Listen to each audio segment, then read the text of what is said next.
ஒரு ஆராதனை, அப்படி ஒரு அருமையான ஒரு ஆராதனை போய் கொண்டிருக்குது. நான் அப்படியே மேலே பார்த்து அழுகுறேன். என் வாழ்க்கையில் இவ்வளோ பிரச்சனைகள் இருக்குது, வீட்டில் இல்லை, என் வாழ்க்கை வீட்டோட இல்லையே, வீட்டை விட்டு உறவுகளை விட்டு இப்படி பிரிஞ்சு தண்ணியோ இன்னொருத்தர் வந்து வாழ்ந்து கொண்டிருக்கேன்னு சொல்லி நான் வேதனையோட இதை நினைச்சு கொண்டிருக்கும் பொழுது வானத்தில் ஒரு மின்னல் என் மேலே விழுந்ததை பார்த்தேன். இப்பையும் கண்ணில் தெரியுது அந்த சம்பவம். ஒரு பள்ளீரன் ஒரு மழை பெய்யும் போது மின்னல் வெட்டு தூக்கி ஒரு எரிஞ்சை தூக்கி அப்படியே சன கூட்டத்தில் விழுந்து அப்படியே உருள ஆரம்பித்தேன். அப்படியே உருண்டு உருண்டு உருண்டு கண்ணேரம் உருண்டன். அதுக்கு பிறகு சுகமாயிருந்தேன். ஆமேன்னு சொல்லுங்க, அல்லேலூயா. எல்லா வேதனையும் மாறி போனது. என்னுடைய உடுப்புல பார்த்தா ரத்தம் இருந்துச்சு.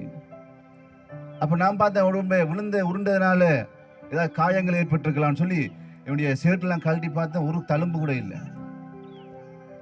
அது என்ன கொல்லுவதற்காக பிசாசு, தீய சக்தி என்ன அழிப்பதற்காக இரத்த ஆவி எனக்குள்ள இருந்து வெளியே போயிருக்குது.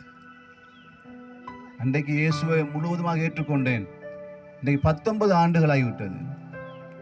19 ஆண்டுகள். இன்றைக்கும் ஆண்டவர் என்னை உயிரோடு வைத்திருக்கிறார். ஆண்டவர் உயிரோடு வைத்திருக்கிறார். சொன்னாங்க திருமணமே முடிக்காதுன்னு சொன்னாங்க, உனக்கு குழந்தை பாக்கியம் கிடைக்காதுன்னு சொன்னாங்க டாக்டர். ஆண்டவர் அருமையான குடும்பத்தை கொடுத்தார். இந்த மனைவி இருக்காங்க, 2 பிள்ளைகள் ஆண்டு தந்தார். ஆண்டவர் அற்புதர். அதான் பாட்டு பாடினாங்க, அற்புதர் அற்புதர். அண்டினோர் வாழ்வில் தான் அற்புதம், அண்டினோர் வாழ்வில் தான் அற்புதம். நான் அவரை அண்டிக் கொண்டேன், இன்றைக்கு உயிரோடு இருக்கிறேன். என்னுடைய வாழ்க்கையில் அற்புதம் செய்த ஆண்டவர் நிச்சயமா உங்களுடைய வாழ்க்கையில் அற்புதம் செய்வார். நம்புங்க, நம்புங்க.